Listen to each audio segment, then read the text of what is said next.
ശുദ്ധ തോമസ് വില്ലിനോവ ചെറുപ്പം മുതൽ പാവപ്പെട്ടവരോട് വളരെ സ്നേഹമുള്ള വ്യക്തിയായിരുന്നു.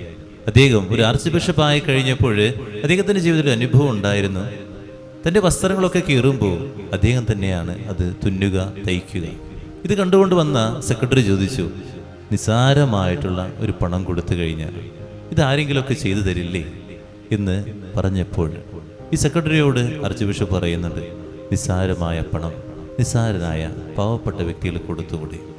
നമ്മളിതിലൂടെ മനസ്സിലാക്കേണ്ടത്, അങ്ങനെ നിസാരമായി ആ പാവപ്പെട്ടവരെ സഹായിക്കുമ്പോൾ നിസാര കാര്യങ്ങളിലൂടെ നിസാരനായ എന്നെ ദൈവസന്നിധിയിൽ വലിയവനാക്കാൻ സാധിക്കുന്നു. എനിക്കതിന് പറ്റുന്നുണ്ടോ എന്നുള്ളതാണ്. നിസാരമായ കാര്യത്തിലൂടെ നിസാരനായ എന്നെ ദൈവസന്നിധിയിൽ വലിയനാക്കുക എന്നുള്ളതാണ് നമ്മുടെയൊക്കെ ജീവിതം കൊണ്ട് നമ്മൾ ചെയ്യേണ്ടത്.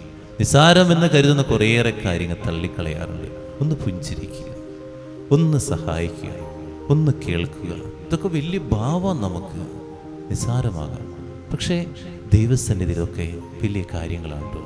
നമ്മൾ ചിന്തിക്കുന്നത് പേരെടുക്കുന്ന കുറേ കാര്യങ്ങൾ ചെയ്യണമെന്നുള്ളതാണ്, ആരെങ്കിലുമൊക്കെ കാണുന്ന കുറേ കാര്യങ്ങൾ ചെയ്യണം എന്നുള്ളതാണ്, രണ്ടുപേരുടെ കൈയടി കിട്ടണം എന്നുള്ള ആ കാര്യങ്ങൾ ചെയ്യണം എന്നുള്ളതാണ്. എന്നാൽ നിസ്സാര കാര്യങ്ങളാണ് കർത്താവ് കണ്ടിട്ടുള്ളത്. വിധവയുടെ കൊച്ചുകാശ് നിസ്സാരമാണ്, ദൈവരാജ്യത്തിൻ്റെ കടുകുമണി നിസ്സാരമാണ്. നമ്മൾ ഓരോരുത്തരും നിസ്സാരമാണ്. നിസ്സാരമായ കാര്യങ്ങളിലൂടെ നിസ്സാരനായി എന്നെ വലിയവനാക്കുക. പ്രാർത്ഥിക്കാം.